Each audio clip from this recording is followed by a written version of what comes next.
I want to start off the show kind of in a blunt way asking you about Texas, because Texas is your team that you went to school there, even, which is pretty incredible. I mean, not too many fans of their respective schools actually go to the university because it's harder to get into school than to, well, root for the team. So Texas went to the Cotton Bowl. They went to basically the Final Four of college football, and they played Ohio State very competitively but fell short. And after that game, it seems like they are losing a plethora of depth to the NFL. They have a pretty small incoming portal class, but they've also recruited at a high level and developed at a high level. What do you think Texas needs to do to stay on top? I know they didn't win the SEC, but they finished first in power ratings, and I think they were the best team in the SEC. They just ran into the beast of a head coach that's Kirby Smart twice. Yeah. Okay. So, the first thing I just want to preface from the betting standpoint, because we've talked about this, I do my best to not let my preseason assumptions or future assumptions impact my week to week picks, because I feel like people, they get tied to their predictions early on, and then that can influence the way that they end up picking week to week. With that being said, obviously it's off season, and so I'm going through all that stuff right now. But like last year at Baldfather Bets, we were 863 and 682 in terms of our record. So, for an example, if your unit is $100 and you're averaging minus 10 juice, so you're betting 110 to win 100, that was a net profit of $11,280. So I really try to focus in on the week-to-week picks so that I can keep that profitability as high as possible. With that being said, to Texas and the outlook for the season, I'm gonna start off with saying this. You know how Georgia for a long time was right there, but they couldn't get over the hump, right? They kept Yes. being the second best team in college football at the end of the season. Michigan right there, but couldn't get over the hump. Kept being in either the second best or in that top three teams to end the season, and then got over it. Ohio State was right there. I think they were the second best team in 2023, and I think they were the second best team in the country in 2022. Gets over the hump and wins one with Ryan Day. Texas is that team right now alongside potentially Oregon. I know there's some argument for Notre Dame. I don't think they're quite there yet, but I think that Texas is that team. I think Texas was the second best team in the country last year. I think it was pretty evident. I mean, you're first and goal at the 1 yard line against the eventual national champs. Fourth quarter, 2 minutes left. That was the difference in that game. We'll never forgive Sark for running a sweep toss on second and goal, but that's neither here nor there. So, from an overall culture, system standpoint, recruiting, all that, like, it is there for Texas. They just have to make that last final step and win it. I think they're very player-led culture-wise, so the coaches are able to step back and actually coach. I think they're at that level now where head coach, coordinators, they don't have to get as deep into recruiting because the position coaches are the ones that are able to actually make those recruiting trips. They're tied in now, like Kenny Baker, defensive line coach. His area of recruiting is Georgia. I think for a few years now, Georgia has really dominated defensive line in terms of recruiting for the sport of college football. Hey guys, it's Sam here, reminding you to subscribe to the channel, click the notification bell, and click the like button if you haven't done so already. College Football with Sam is my dream job. I want to make this the biggest and best college football channel and also cover this sport for the rest of my life. Making sure that more than 42% of our viewers are subscribed and more than 12% of our subscribers have hit the notification bell is a critical part to the channel's success. So make sure that you have liked the video. that you have hit the notification bell, that you have subscribed to the channel, and that if you have the time, watch the video all the way through. Again, this is my dream job. I believe that we can make this the biggest and best college football channel on YouTube. You've helped me over the past 4 seasons earn over $40,000, $32,730 of which has gone towards paying my tuition, which has put me on track to graduating from the University of Michigan completely debt-free. So make sure to do those things to support the channel. It's totally free, and in return, you get the best college football analysis on YouTube. That state just produces it. And so they have all of their pieces in place. So the outlook for the program is very high. I think it will remain high as long as they have this system kind of working for recruiting, player development. Obviously, everyone knows Texas is able to offer the best NIL packages alongside with Oregon and A&M. They have the most money, so that's always going to be a big part. And now they're in the SEC. So there is literally, they check all the boxes from all the advantages that you need and everything set up in order to be successful. I think that as we head into this next season, I think we need to be cautiously optimistic with regards to Arch Manning. He's played very well when he's played. I think he is fantastic. I love the it factor that he brings. You can see it, especially like the touchdown against Texas A&M on the sidelines. And for people who aren't familiar with the Texas A&M rivalry, like what that means to a graduate of Texas to beat A&M in College Station, not let them score any offensive points, like the way that Texas won that game, it's everything. I said before the season I'd rather beat A&M in College Station than win the national championship. Like that's how big of a deal that rivalry was coming back. So for him to score that opening touchdown and then do the hit the shite, all that stuff, he just has that it factor that you want to see. Feedback from all the coaches and everything is that he's the hardest worker in the room. He's the hardest worker in the weight room. He's first guy in, last guy out of the building. So I think you have to be cautiously optimistic when it comes to Arch Manning because the talent is all there. But when I say the cautious part, there's a thing that I think true Texas fans understand, but maybe the mass Texas fan base doesn't understand. Quinn Ewers was fantastic at Texas, and a lot of people like to hate on him because he didn't win the national championship. But you need to think about where Texas was when Quinn came in, and then where Texas is now that he's leaving. And like people like to say, the make fun of Sam Ehlinger for the Texas is back thing. Quinn is the quarterback that truly brought Texas back. Yes. And he had his ability in the short and medium passing game when it comes to precision throws is, again, it's underrated because you just take it for granted, right? Like when your quarterback makes an 8-yard pass and it's on the money, you don't notice it because you expect it to happen. It's like J.J. McCarthy, for example. Exactly. But when all of a sudden you're missing those 6-yard, 8-yard throws, you notice it really, really fast. Yes. So I expect that Arch is going to be more prolific in the downfield passing game. He likes the deep ball more. But if that comes at any sacrifice of the short and medium game, Texas fans will realize it quick because Sark loves running misdirections and then getting easy, quick, short yard throws. He loves screen passes. He loves all that stuff. If Arch can't hit those at the same completion rate that Quinn had, there will be some drop off there while also getting that increase that you have in the deep ball. Another thing that I think a lot of people don't realize, because in 2022, Texas had like Xavier Worthy, and they had Jonathan Brooks, and they had A.D. Mitchell. Texas hit more explosive plays in 2023 than they did in 2022. And conceptually watching them, you're like, that doesn't make any sense. But then you go back and you look at the stats and it's true. And a lot of that was Quinn. A lot of that was Quinn. Quinn and Golden had a connection by the end of the year on the deep ball that was as good as anyone in the country outside of probably Howard and Smith. So I just want to caution Texas fans on the offense that while it would appear, and everyone thinks that Arch Manning's the next, coming of Jesus, it would appear that things are positive there. That doesn't mean that it's going to come without any sort of growing pains or any drop off from the way that the offense ran before.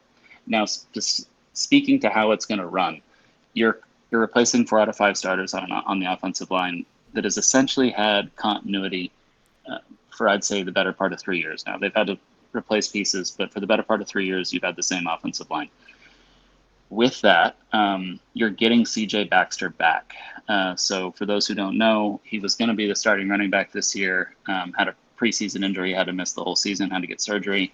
Yeah, it was really unfortunate. Really unfortunate. He's a NFL first, second round type guy, the way Jonathan Brooks was. Probably not. I mean, Bijan Robinson was generational, but as good as Brooks for sure, if not better than Brooks. And then you have Arch, who has a ground game for sure. So I think you're going to see some of the running game take some of the pressure off the offensive line in the beginning as they get settled in. We're talking all 4 and 5 star recruits, all 300, 20 plus pounds. Like these are, at this point, I think you give Kyle Flood the benefit of the doubt when it comes to developed developing by the best and they're high level recruits. So exactly that pays so dividends. They will be good. So you just need to give them time to develop. And I think the running game with Arch in his legs gives them time to do that. Something that, especially after the oblique injury and the ankle injury, Quinn just had almost no mobility. So the offensive line truly had to hold up 100%, which that hurt him against Georgia. So I think that you're going to see them run a little bit differently. And then on the outside with regards to wide receiver as well, they have Wingo and they have DeAndre Moore coming back. Those guys, solid, check the box. Wingo could be very special. But outside of that, you don't have any returning people. I think I was surprised a little bit that they didn't get any of the wide receivers to come back. I wasn't surprised when Golden went to the NFL because he's going to get, I think he's going to get a first round. He's not a first round grade. I think he's going to get picked in the first round. I was a little surprised that Isaiah Bond didn't come back because preseason Isaiah Bond had first round, potential. He was getting mocked in the first round, and I don't think Isaiah Bond will be a first round pick. I thought if he had come back, he could have kind of solidified that first round pick. I think the coaching staff was a little bit not shocked, but I think they were a little bit surprised by it too. Then they didn't get either of their targets in the portal with wide receiver, right? They didn't get Singleton out of Georgia Tech, and then they didn't get Zachariah Branch after they lost Singleton. Why would you go to Auburn over Texas? That doesn't make any sense. From my understanding, is it was an NIL deal in Texas. Of course. Texas, while being one of the top NIL packages that they can offer, they do not break outside of, they have set values that they give for each position, and they do not go above it in order to get an individual person in. It's that's very wise. And they probably prioritize trenches more than let's say Auburn, for example. The first NIL, when Sark came to Texas, the very first NIL package that he worked on with the university was the offensive line. So they do prioritize those things, and Auburn just offered more. And living in Alabama, that Auburn fan base is starved, so I understand why they did what they did. Then they went after Zachariah Branch. The feeling there was that they weren't willing to offer to his brother with regards, because his brother wasn't going to play in the secondary at Texas. Georgia, essentially, and I think it's going to end up backfiring on the Branch, but I don't think he's going to play at Georgia in the secondary either. But they offered him more of a chance, I guess, to the brother. So they missed on those two, so I think they have to get another wide receiver in the portal come spring. I think you'll see that. But cautious optimism is what I'm preaching with regards to the offense. It has the potential to be the best offense in the country. It also has the potential to make people realize that, man, they did kind of lose a lot of the top playmakers from the past season. And hey, maybe Arch does need a full season to kind of get in. He also could come in and win the Heisman. So that's the the trade that you have there. On defense, they're going to be nasty. They are going to be phenomenal. They have an opportunity to be in that 2024 Ohio State, 2023 Michigan, 2022 Georgia caliber. They kept continuity across the top of the defensive staff. They did lose Blake Gideon in the secondaries, but they brought in Hudson, who's more of a man guy. And I think this is ultimately what they've been trying to get to, is they're trying to get to that top end defense where you can man up against some of the top wide, passing offenses, and you're able to shut them down. Then you're able to stop the run with just the linebacker or the defensive line and the linebacker core, and then they have guys across every facet of the defense. I know people are a little bit concerned about defensive line because of what they lose in terms of defensive tackle. That was the one position that they did hit hard in the portal, and they didn't bring in like guys from Group of Five or lower level. They brought in guys who were also at other Power Four programs who have had success and performed, and from a size standpoint, meet what it is that they're looking for. Yeah, didn't they do what And they did in like the 2024 preseason where they brought in a bunch of like lower level power players, some of whom were exactly, rotational, but that's all that they exactly, want is depth and they development, and want they depth. panned out. Exactly, they want 10 plus on the defensive line that at any point in time of the game they can rotate in and out so that they can stay fresh. That's exactly what they're looking for. Um, the the linebackers will be the best that they've been at Texas since, even probably better than the national championship team in '05 and '09 when they made it, or 11, no, '09 when they made it. Uh, they are they're they're exceptional. Anthony Hill Jr. is probably the best linebacker in the country this upcoming year. Um, so we'll we'll see what they're able to do in terms of exotics on the blitzing side. That's one thing that PK and Johnny Nansen. That's not PK's foundation, but that is Johnny Nansen's foundation. And I think they finally have the defense now where they can start to get exotic with regards to the blitzes. That's what Georgia does better than anyone in the country. That's how Georgia beat Texas.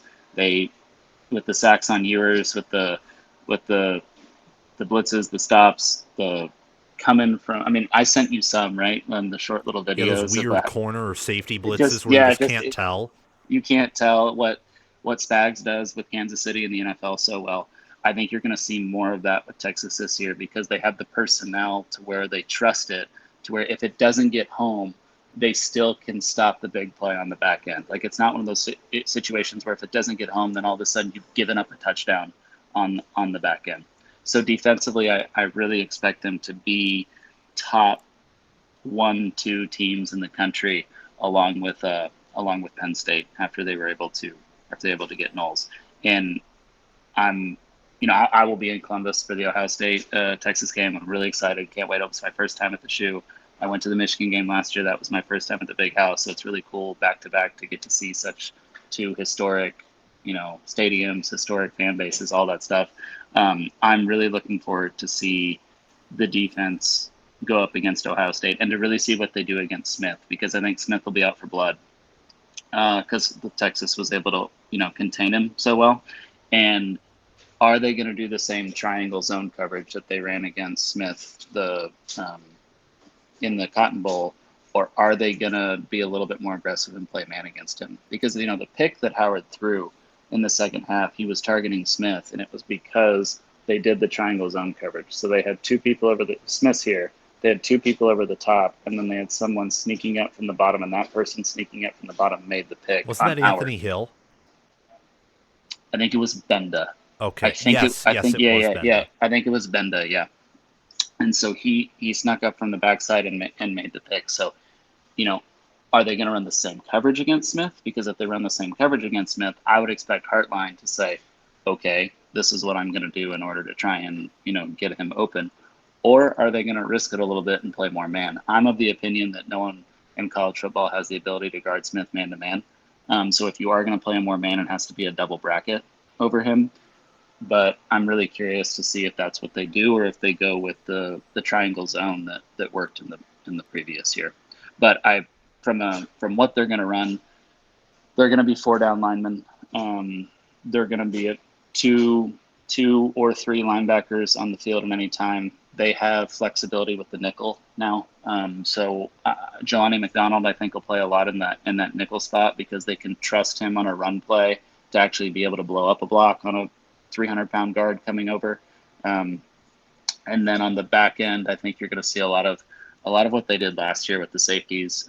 Getting Taft back was huge. That I was am big. the big. the one concern that I truly have I'm not all that worried about losing Jade Barron. He was amazing, but they're pretty stocked at corner. But if you look at the scheme that they ran last year, Andrew Makuba was so valuable to that defense and what he did.